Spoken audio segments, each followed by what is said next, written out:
அஸ்ஸலாமு அலைக்கும். நான் இன்னைக்கு டியூனா ஃபிஷ் தான் செய்ய போறேன். டியூனா ஃபிஷ் வந்து ரொம்ப டேஸ்டா இருக்கும். இது ஹெல்த்தியா அப்படின்னு கேட்டா கிடையாது. நான் எப்பயாவது ஒரு டைம் வந்து என்னோட ஃபேமிலிக்கு சமைச்சு கொடுப்பேன்.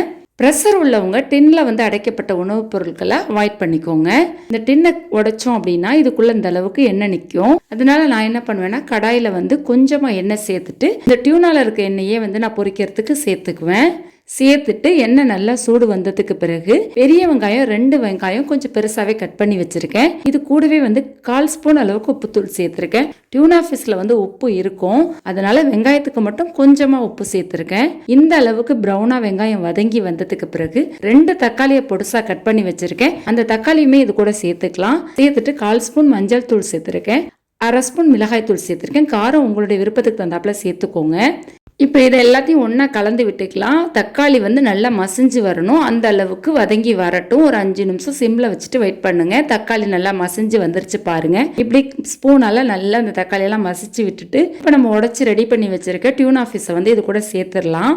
டியூனா ஃபிஷ் வந்து பீஸா இருக்கும், அந்த பீஸை வந்து நம்ம உடச்சி விட்டுறணும். உடச்சி விட்டுட்டு இந்த மசாலாவோட ஒன்றா கலக்கி விட்டுட்டு செஞ்சோம் அப்படின்னா சாப்பிட்றதுக்கு ரொம்ப டேஸ்ட்டாக இருக்கும். பீஸா கடந்துச்சுன்னா கூட அந்த துண்டு வந்து சம்டைம்ஸ் வந்து கவுச்சி அடிக்கும். அதனால நான் என்ன பண்ணுவேன்னா ஸ்பூனால நல்லா உடச்சி விட்டுருவேன். நல்ல மீன்லாம் வந்து குட்டி குட்டி பீஸா ஆகுற மாதிரி நல்லா உடச்சி விட்டுருவேன். மசாலாவும் மீனும் நல்லா ஒன்றாகி வரும். சாப்பிட்றதுக்கு ரொம்ப ரொம்ப டேஸ்ட்டாக இருக்கும். நோம்பு டயத்துலலாம் சஹரில் வந்து சைடிஷ் சுல்லுன்னு இருந்தால் தான் கொஞ்சமாச்சும் சாப்பிட வரும். சாம்பார் அல்லது ரசம் வச்சுட்டு டியூனா கிரேவி செஞ்சிட்டோம் அப்படின்னா சாப்பாடு நல்லா இருக்கும். கொஞ்சமா இப்போ மல்லித்தலை சேர்த்துக்கலாம். சேர்த்துட்டு தேங்காய் பால் வந்து 1 கப் அளவுக்கு நான் எடுத்து வச்சிருக்கேன். பாதி சேர்த்து பார்ப்போம் செல்லுமான்னு. செல்லும், மீதி பாதியுமே சேர்த்துடலாம். சேர்த்துட்டு நல்லா கலந்து விட்டுட்டு மீடியமான ஃப்ளேம்ல கொதிக்க விட்டுருங்க. இந்த கிரேவி வந்து நல்லா வத்தி வரட்டும். இந்த ஸ்டேஜில் உப்பு உரப்பெல்லாம் பார்த்துக்கோங்க. 3/4 பதம் வத்தி வந்துருச்சு அப்படின்னா இடியப்பத்துக்கு சைடிஷாக தொட்டுக்கலாம், ரொம்ப நல்லா இருக்கும். நல்லா வத்த விட்டுட்டு இந்த மாதிரி எண்ணெய் பிரிஞ்சு வர ஸ்டேஜில் எடுத்தீங்க அப்படின்னா இந்த கிரேவியை ரைஸுக்கு வந்து சைடிஷாக தொட்டுக்கலாம், ரொம்ப நல்லா இருக்கும்.